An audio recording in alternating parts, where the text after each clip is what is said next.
Pernahkah Anda bertanya, mengapa semakin dalam seseorang menyelami sains, justru semakin sering ia bertemu dengan pertanyaan tentang Tuhan? Di awal perjalanan, manusia modern sering diajari satu hal, bahwa sains dan agama berada di dua kutub yang saling bertentangan. Sains berbicara tentang fakta, agama tentang iman. Sains tentang bukti, agama tentang keyakinan. Namun ada sesuatu yang menarik. Banyak ilmuwan dan filsuf terbesar dunia yang hidupnya dihabiskan untuk berpikir rasional, menguji logika, dan membedah realitas, justru sampai pada satu kesimpulan yang sama, bahwa alam semesta ini terlalu rasional untuk disebut kebetulan.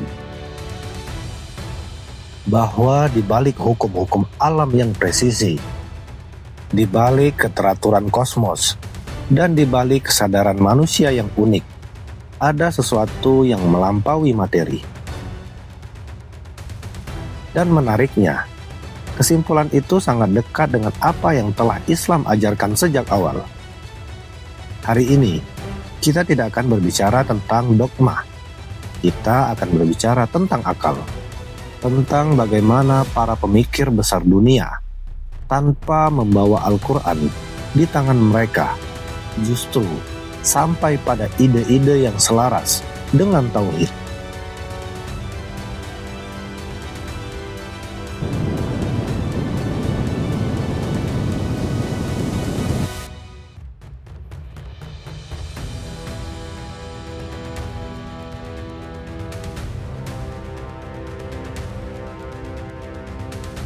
Bayangkan Anda sedang duduk di sebuah ruangan sunyi.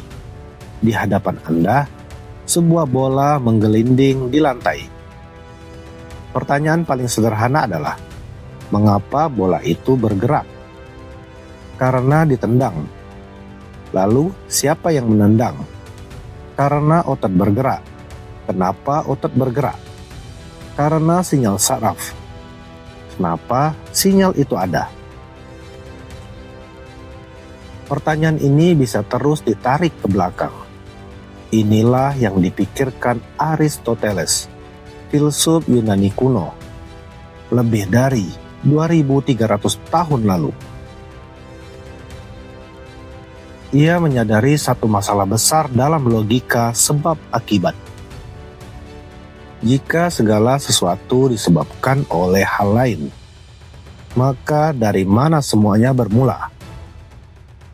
Jika kita terus mundur tanpa henti, kita akan terjebak pada infinite regress, rantai sebab yang tak pernah berawal. Dan bagi Aristoteles, logika tidak bisa menerima itu. Maka ia sampai pada satu kesimpulan revolusioner. Harus ada satu realitas awal yang menjadi sumber segala gerak, namun tidak digerakkan oleh apapun. Ia menyebutnya the unmoved mover, penggerak yang tak tergerakkan. Sebuah entitas yang tidak bergantung pada apapun, menjadi sebab bagi segala sesuatu, tidak berubah, tidak material, menjadi fondasi realitas. Aristoteles belum mengenal Islam. Ia tidak membaca Al-Quran, namun logikanya membawanya pada satu ide. Ada eksistensi yang wajib ada. Relevansi dengan Islam. Berabad-abad kemudian, seorang ilmuwan Muslim bernama Ibnu Sina mengembangkan ide ini dalam konsep wajibul wujud. Dalam Islam, Allah bukan sekedar ada. Allah adalah ada yang tidak mungkin tidak ada. Allah adalah Al-Qayyum, yang berdiri sendiri dan menopang segala sesuatu. Aristoteles sampai pada Tuhan lewat akal. Islam menyempurnakannya lewat wahyu. bukan bertentangan, justru saling menguatkan.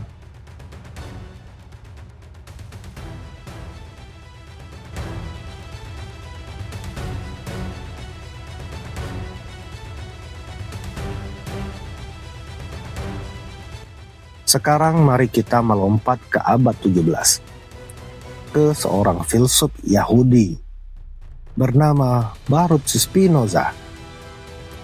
Spinoza hidup di zaman ketika sains mulai bangkit, teleskop menyingkap langit, matematika membedah alam, dan dunia tidak lagi tampak acak. Bagi Spinoza, alam semesta adalah sistem yang rasional. Tidak ada satu hukum pun yang berdiri sendiri.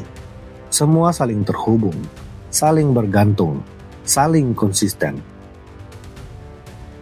Ia berkata, Tuhan tidak bermain dadu dengan alam. Baginya, memahami hukum alam adalah cara memahami Tuhan. Meski pemikirannya sering dilabeli panteisme, ada satu hal yang sangat penting. Spinoza menolak gagasan alam yang kebetulan. Ia percaya bahwa realitas berjalan berdasarkan hukum yang presisi, bukan kekacauan tanpa arah. Relevansi dengan Islam. Al-Quran berulang kali mengajak manusia untuk melakukan hal yang sama. Sesungguhnya, pada penciptaan langit dan bumi, dan pergantian malam dan siang, terdapat tanda-tanda bagi orang yang berakal. Islam tidak menyuruh kita menutup mata. Islam justru menyuruh kita mengamati. Orbit planet, keseimbangan ekosistem, hukum sebab akibat.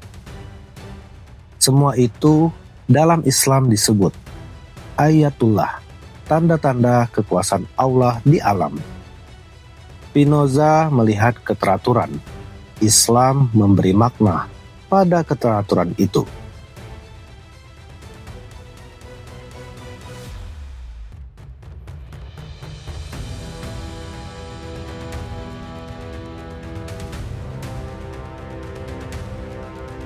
Sekarang mari kita masuk ke ruang paling dalam, kesadaran manusia.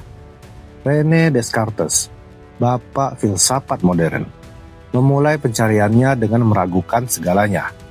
Ia meragukan indera, ia meragukan dunia luar, ia bahkan meragukan tubuhnya sendiri. Namun ada satu hal yang tidak bisa ia ragukan, bahwa ia sedang berpikir. Cogito ergo sum, aku berpikir, maka aku ada. Namun di titik ini, Descartes menemukan sesuatu yang lebih dalam. Di dalam pikirnya, di dalam pikirannya, ia menemukan ide tentang kesempurnaan mutlak. Dan ia bertanya, bagaimana mungkin makhluk yang tidak sempurna memiliki ide tentang yang maha sempurna? Kita bisa membayangkan kuda bersayap, karena kuda dan sayap sudah kita kenal. Namun, konsep kesempurnaan, absolut, tanpa batas, tanpa kekurangan, tidak mungkin lahir dari pengalaman manusia yang terbatas. Maka Descartes menyimpulkan, ide tentang Tuhan bukan ciptaan manusia, melainkan ditanamkan dalam diri manusia. Relevansi dengan Islam. Inilah yang dalam Islam disebut fitrah. Setiap manusia, sejak lahir, memiliki kecenderungan alami untuk mengenal dan mengakui Tuhan, bukan hasil indoktrinasi, bukan hasil budaya, melainkan struktur batin manusia itu sendiri. Ketika seseorang mencari Tuhan, sebenarnya ia sedang mengingat, bukan menemukan sesuatu yang benar-benar baru.